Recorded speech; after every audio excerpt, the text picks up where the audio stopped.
opinion. Going into the game, we have our Zerg player at the bottom left of Cloud Kingdom. He's starting in blue. It is Nesty. And of course, he's also 2-0 in this best-of-5 series. And starting to the top right, we have his opponent. It is Marine King Prime.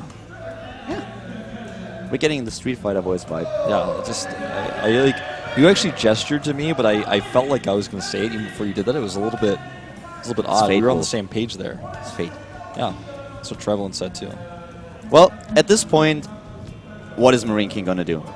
He really I mean, can we both agree that he needs to do something out from his normal approach? Yeah. Nesty agrees, though, that he wants to do something out of his normal approach. This is so cool because if he goes 10 pool, it's so good against 2 barracks play, but it's also good to punish what Marine King normally does. So since Nesty's up 2 games, if Marine King does the wall at the top of the ramp and is just totally safe, then he's like, I take a deficit, but, you know, Life took a deficit and still won. Plus, I am in a situation now where I am going to be ahead already in the series, and here comes the first forward barracks. Yeah, he's not going to really go for an 11-11, but he definitely goes for the first forward barracks, and I guess we're going to see a second too. Nesty, with this approach, has a very, very good weapon as at hand. You already talked about the possibility of there being a proxy barracks, like a double 11.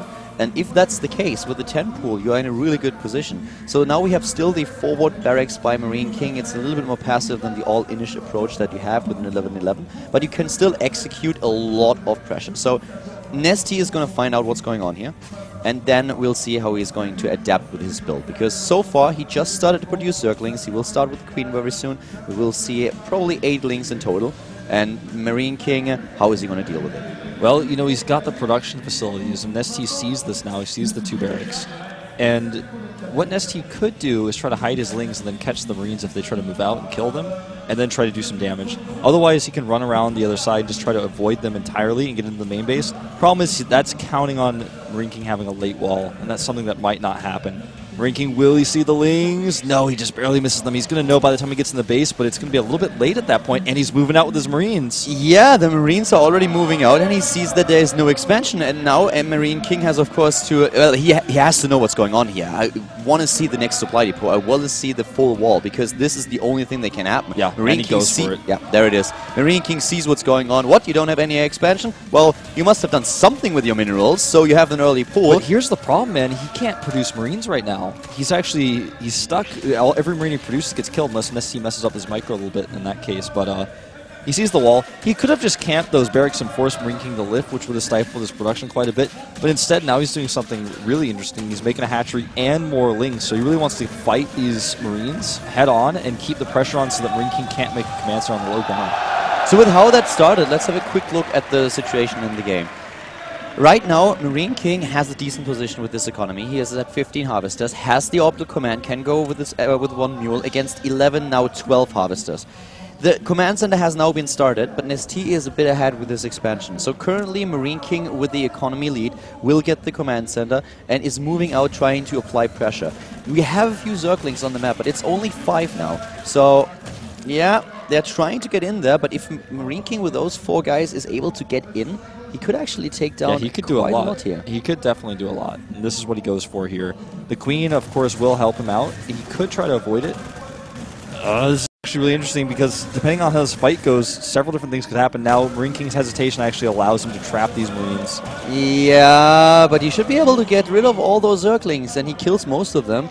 Nesty even backs off, but he's still producing drones. This is the cool part about it. He sees this and he realizes with the number of Marines that Marine King is using and also with the ones that are attacking the Overlord at the top right, there's no way that Marine King is going for an all-in strategy. So he's still continuing to produce his drones, and it doesn't like press the panic button and pump Zerglings because he's like, oh my god, you're going to attack me with whatever. Yeah. And, you know, Nesty could do something really, really bold here. He could do another Baneling attack. Right now he's mining gas from only 2 harvesters rather than 3, but that's still a lot. We could wait until he goes up to somewhere between 32 and 35 drones, see a Roach attack even with Speedlings, or he could go for Banelings. He's got a lot of different opportunities here. He's ahead in this series. He knows Marine King likes to go for a fast third command center, which is what we see right now. So I wouldn't put it past Nesty to put on the aggression here after a few more drones. The speed is already halfway done, and he needs... Oh, Now we have a... he's actually trying to just make sure that there's no third base. We have the bunker already in this position. He's getting the first one. We have him with the second command center on the main base. So Marine King is going for a very economy-oriented build, but still adding a few touches to his build and to how he executes it that pressures NST, and this just worked so well for him. NST moving in, dropping the hatch, Marine King attacking it, NST cancelling it just in time, which was actually like it was so close, brilliant, and the drone good barely reflexes. escapes. And he saw the bunker, so he's like, well, the bunker is in the perfect spot between those mineral patches. How do I engage this? I think he's going to say, all right, well, that's a lot of Marines away from Marine King's base. I'm going to add an extra gas and get a Baneling Nest. I'm going to put a little bit of aggression on. This is not necessarily going to be an all-in from NST, but he wants to put some pressure on Marine King and then keep him off of his third base location so he can take it. He could go for the all-in as well, but the problem is on this map with the opening that Marine King chose, he's very safe against this considering that he has the triple barracks wall, and he's on the right side of the map, so his tech lab's not exposed. The wall is definitely going to help him a lot, and now with the high ground vision, thanks to the barracks, he even takes down the Overlord, so suddenly NST's supply block, which is definitely going to change the timings for him. But he's building a lot of Zerglings. Yeah, he's actually going to go for it regardless. Now this is going to be tricky. Stim is being researched. If he's able to bust through, he might be able to cancel Stim. Yeah, he has to pick the right barracks though. And since his Overlord died, I'm pretty sure he knows before the Overlord died where the tech lab is. I'm actually going to verify that on my computer. He actually didn't see it, so he doesn't know which barracks has the tech lab. And at that point, obviously without knowing, he can't pick the right one. Marine King, he is going straight for the bunker. We have +1/+1. He has a hunch here, and he's going for it. He realizes, well, you didn't attack my bunker, so you don't trying to take a third base. You don't have one to the left side, so what are you going to do? He knows that there's the risk of a huge Baneling bust. NST is really all out with this. This is so many resources that he currently commits to this attack. If Marine King holds... So suddenly he's so far ahead. To be honest, I'm a little bit surprised Marine King doesn't even start a second bunker. He still has that bunker at Nest's third, so he knows there's no third. Here we go. What is Nest going to pick?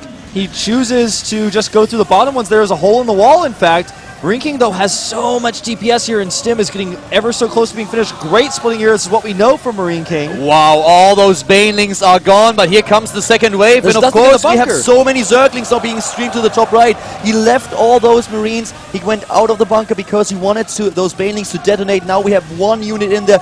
But the production is the big problem for Marine King. He's trying to get Hellions into the picture to deal with the Zerglings, but there are so many of them, and we only have 26 Harvesters left for Marine King. Once again, he is in such a bad spot. 9 additional Banelings.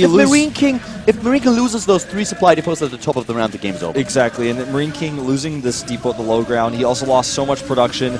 Losing the barracks, and it's not just a wall, it's so much production lost from Marine King. He's desperately trying to get Hellions out to hold. It's going to take the micro of a god to hold this attack. Really nice micros so far, and ST tries to go for the drones here, or I should say SVs, and he gets in despite the Hellions. Oh!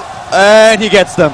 No, only a few, but this is definitely enough. He's down to 20, man. 20 to 39. I think Marine King is out here. ST is going to 3-0 him. There's nothing he can do. He can't even get units in the bunker. Lings are dancing in his expansion. We have Banelings. We have like everything here. Everything is going down for Marine King. He's at 16 supply, and this game is essentially over. Nesti has a Spire on its way. There are Lings for him everywhere. He has 30 of them on the map, and the only attacking units the Marine King has are 3 Hellions and 6 Marines. That's it. Yep, this game is over.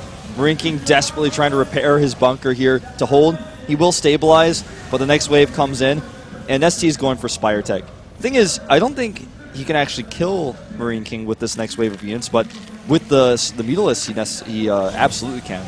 There's no doubt about it. Marine King is already dead. Nobody told him yet, but he's dead. He just doesn't know it. He's just trying to stick with this game. You know, he waits till the last second. He's got 3 CCs. He's making a tight wall here. But Marine King is a fighter to the end, and going away from this tournament only taking 1 single game is got to be a frustrating feeling right now. And here comes Nesti with another wave of units going in. The Banelings trying to connect. Bye-bye bunker. And here are the last hope of Marine King. They are being destroyed by the Zerglings, eaten away. The SCVs are dead. He only has 1 left, and this is brutal to watch. Yeah, this is the end. He's trying to micro his Hellion in the medevac. Marine King's unit count right now, I'll give it to you. 1 SCB, 1 Hellion, 1 medevac, and 4 Marines. He's trying to produce a few more Hellions. Loses the reactor. GG! And the crowd goes